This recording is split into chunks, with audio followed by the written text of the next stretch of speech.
Bon, qu'est-ce qui se passe au jardin? Eh ben, on se l'écaille, il fait 7 degrés, 24 avril, c'est un peu frais. Du coup, on s'occupe, semis, bouture, repiquage, voilà le genre de choses. Mais aujourd'hui, j'avais juste envie de vous partager, le gros flip que j'ai eu quand j'ai lu le livre d'Anaëlle, Terry l'année dernière, concernant le nombre de boutures qu'elle mettait sur une surface donnée. Et au prix des plants qu'on trouve en jardinerie en Suisse, je me suis dit: «Ça va pas le faire». Du coup, il faut tout faire soi-même et puis en fait, c'est pas si compliqué que ça. Donc je vais vous expliquer, comment j'ai fait. On va commencer par la menthe, c'est super simple pour les débutants, il y a pas mieux.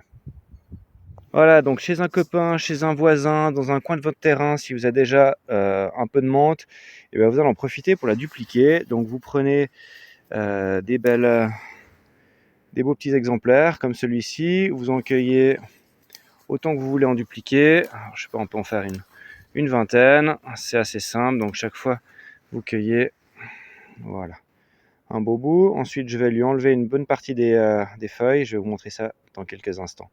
Donc, on va en faire une vingtaine comme ça.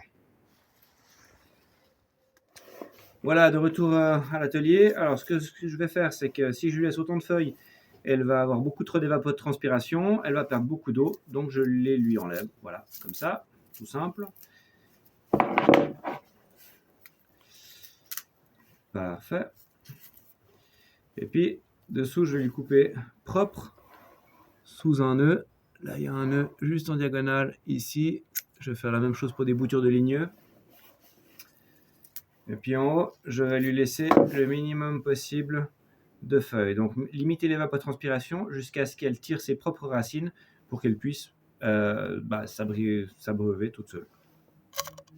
Bon voilà, c'est fini. Une fois que vous en avez tout plein là, j'en ai quoi, une douzaine, c'est tout simple. Regardez un peu comme c'est. Vous mettez ça dans de l'eau, rempli à peu près aux 2 tiers. Je garde ça humide, à l'abri de la lumière, posé dans l'atelier et réponse dans 10 jours. Vous voyez comme ça va se passer. Ça c'est fait. Et puis je voulais juste profiter de vous montrer, j'ai fait des semis l'année dernière. J'ai lancé une poignée de poivre Sichuan dans un bac que j'ai gardé humide tout l'hiver.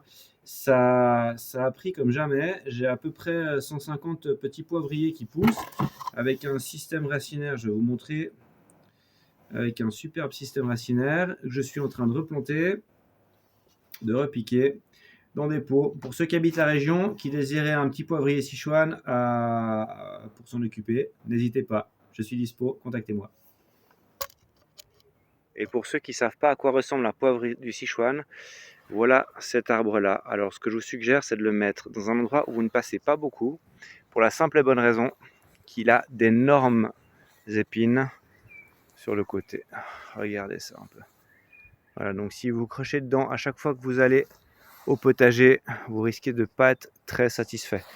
Donc c'est mieux d'être au courant avant d'en faire l'acquisition.